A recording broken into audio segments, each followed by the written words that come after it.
area is safe. Then notice the signs of choking.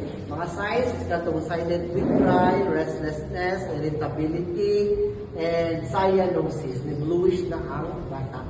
Then, once naka-notice na tag, nag-suspect na, nag-show ang bata, introduce yourself to the mother, ask permission from the parent.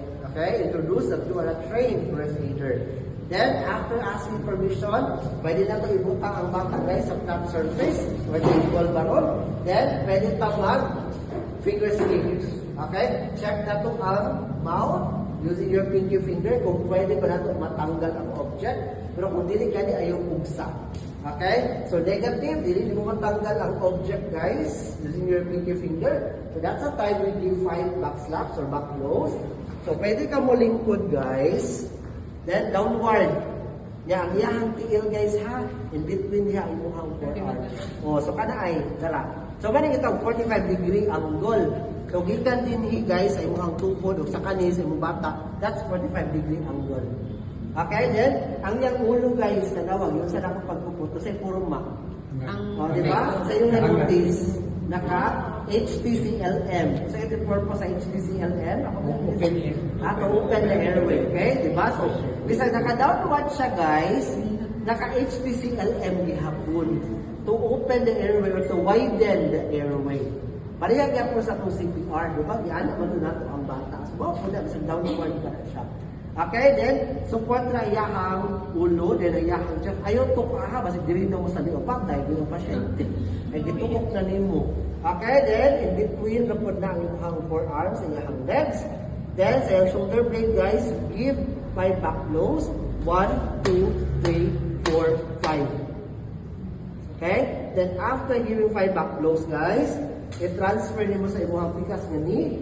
Take note, naka-downward position, gihapon siya, guys. Then, support na po na iyahang, guys, pwede patagak ng bata. Then, finger sweep. Check mo ang mouth kung naana ba ang object. Negative. So, that's the time, magyapon locate sa iyahang imaginary nipple line. We give 5 chest thrust. 1, 2, 3, 4, 5. Then, finger sweep. Negative, gihapon. Balik na po ka sa back slaps.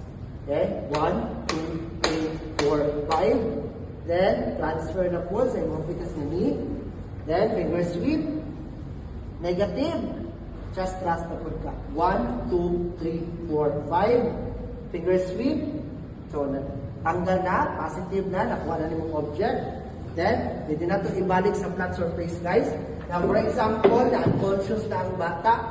Check na ito ang SOL. Yung brachial pulse. Kung negative galing, proceed to CPR. Then, kung positive ang pulse, negative ang breathing, pag LNF mo, negative, proceed to RB. Pero kung pagtanggal na sa object, nihilak ang bata, mag-check pa bata sa SOL, na obviously, okay ang bata. So, ato na lang naging recovery position na lang ang bata. Sabi na, atong goal guys, na remove ang object, may klaswak pag yun siya na unconscious. Okay, paspason bila nato object nga makuha bila nato ang object kaya. So once man conscious naman good, mas medyo complicated na ba no? Nag-proceed na po ng CPR, RB o sa pamilya.